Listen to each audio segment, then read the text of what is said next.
Much ink has flowed in commenting the verse from the 5th chapter of Paul's letter to the Ephesians. It has caused problems over the centuries because it can be taken either way. I remember how it hit me personally way back in France.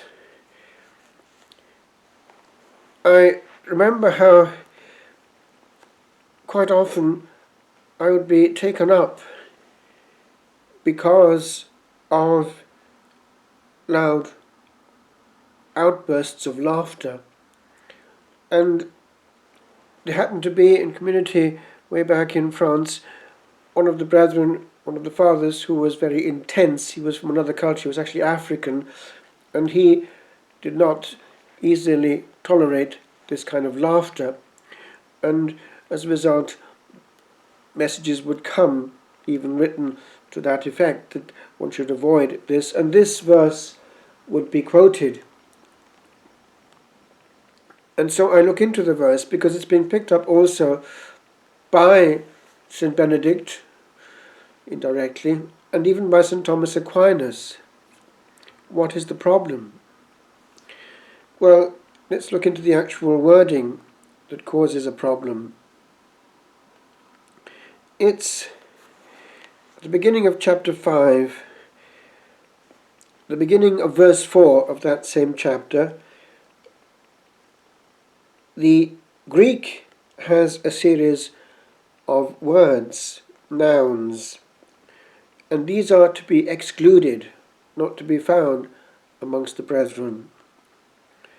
Eschrotes, now that is filthiness, baseness. That would make sense. Vulgar conversation. This next one is a bit more puzzling and problematic. Morologia. We talk sometimes about a moron. Well, it seems that comes from this same root, because moros is foolish, and a moron is a stupid thing. And morologia is talk that is stupid. Let's see how the RSV handles this. Let there be no filthiness, nor silly talk. Silly talk. Okay, let's memorize that. The next one. Eftrapelia. Now that's going to be a big problem. The RSV translates that one as levity, which are not fitting, and so on. He goes on. Thanksgiving and the like would be more fitting. I just want to pause here because those last two are something which, if they're wrong, need to be examined. In Latin we have the word scurrilitas coming in. In French we have the word bouffonnerie. Bouffonnerie, buffoonery, that exists in English. What is the apostle referring to? Insofar as St. Benedict picks it up indirectly, it is important for the monastic world in the first instance. Why? St. Benedict condemns loud or raucous laughter, and he even goes as far as condemning what might provoke laughter. Why? It seems that what St. Benedict wants is that the cloister be full of two things: dignitas, dignity, and taciturnitas, silence, the which reflect order in the soul. Hence one sees why he does not want in the cloister this majestic movement to and from glory, the church, and the general Domus Dei, which is the monastery, the house of God. He doesn't want any discontinuity or moment in which there is an atmosphere broken The contemplative life is a whole. C'est un tout qui tient. It's a whole that holds together. Okay, we retain that model. But then we come down the centuries and see how that's been lived and interpreted, because it has to be commented. It varies from culture to culture. But before I come to the synthesis, I'd like to look at the way St. Thomas Aquinas looks at it, because he, being very analytical, doesn't leave a single stone unturned. And he has an article on this very word, eutrapelia, which is the hub of the problem. This is how he handles it. He looks at, of course, his pre-Christian model, Aristotle, and sees that in pre-Christian basic human culture, eutrapelia is, notice, a virtue. The word comes from two roots, well, and the root of trape and all that is conversation, is turning basically, acting, behaviorism, whatever. So it's knowing how to converse, because the root of turning is in conversari, in society, how to navigate in public. And for the Greek and Roman citizen, this was seen as a virtue. And the Latins have their own equivalent. It's the word urbanitas, which has the root urbs, city, in it. It's civic comportment, how to behave in the city. And they see that this is central, to be able to converse and to do so in such a way that it is civil. And in that there is understood the element of the sharp mind. Why? The humour has always been there. And in studying classics, one sees how it's very much there. There's nothing new under the sun.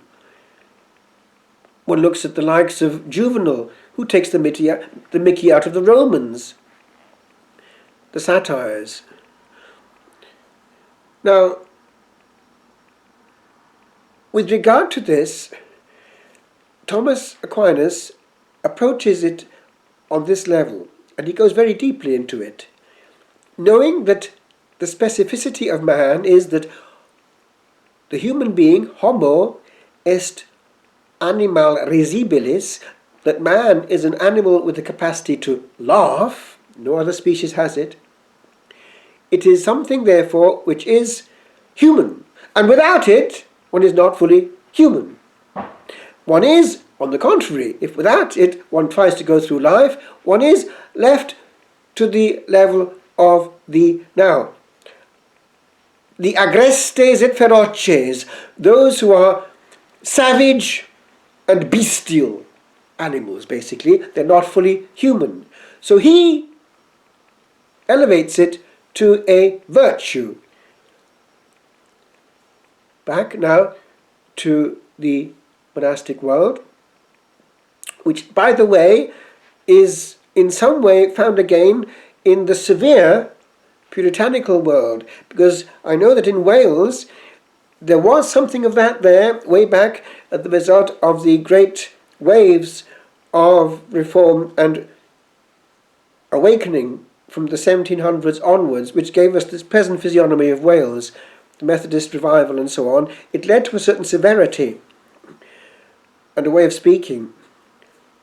But they also had the use of the sharp tongue well employed.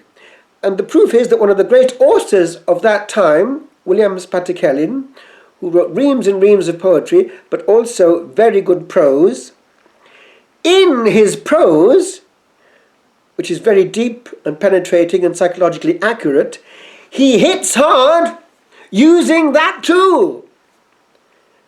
Very clever. And the Lord actually does the same.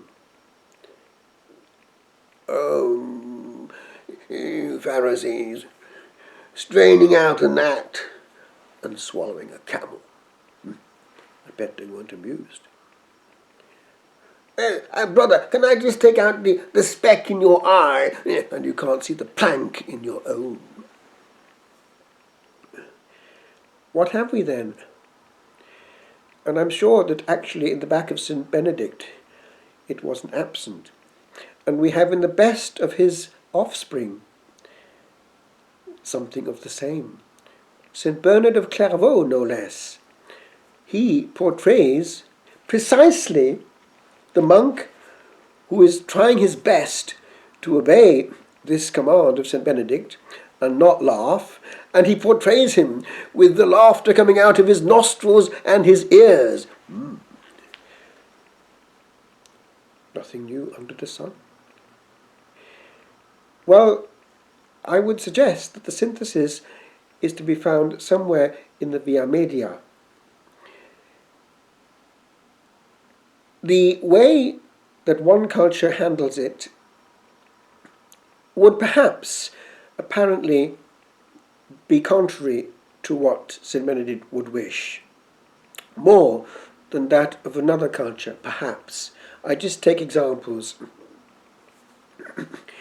Having lived in different cultures, it is questionable whether the very expansive way of joking and gesticulating in southern European meridional cultures favours it as much as the more interiorized, serene conversation that one might find in a calm Benedictine monastery, for instance, in England, whereas in the south of Italy one might find very loud laughter.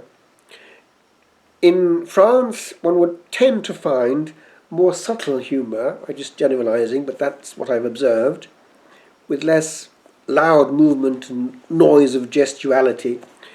In England one would tend to find, as in a situation like Oxford really, people using the power of the word and tales of the unexpected, and would not themselves laugh or even smile, but would make the other chuckle. And that is not necessarily contrary to what I would say St. Benedict had in mind, because St. Benedict himself had been a student in Rome, and he was a complete person. One can see that from his writings. He had a very good classical culture. But what I would say is this: the key is in one crucial element.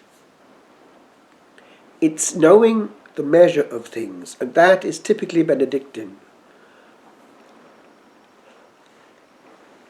If one cannot be serious, one is not actually funny. It is far more powerful to be in the middle of a serious discourse, to put in the unexpected. It's exactly what the Lord did and what the great authors have always done. And the best of our culture can be employed. The saints had it too. Saint Therese of Lisieux, shortly before she died, was in pain and had to get the doctor into the enclosure. And she is known to have muttered, "If the doctor's coming, I will take a full mug of milk, because every time I take milk, I am doubly nasty." And so she knew exactly how to use the wit at the most unexpected moment. John Henry Newman, very Oxfordian. Manning, I'll have confidence in Manning. A quarter of an hour after his death. And on we could go. Even the Curé d'Ars, Saint-Jean-Marie-Vianney, talking about le grappin, old Nick. Le grappin et moi, nous sommes presque copains. The grappin and myself were almost friends. So the saints had it, but they didn't lose dignity. One loses far more dignity by not having it, and being precisely what Thomas Aquinas calls agrestes et feroces, similar to the animals, because one can't in any way elevate the tone from the ground. And humour, well used, is actually a divinely given medicine for the monotony of life. I'm quite sure that in the war the British wit certainly helped greatly in the bombardment in London.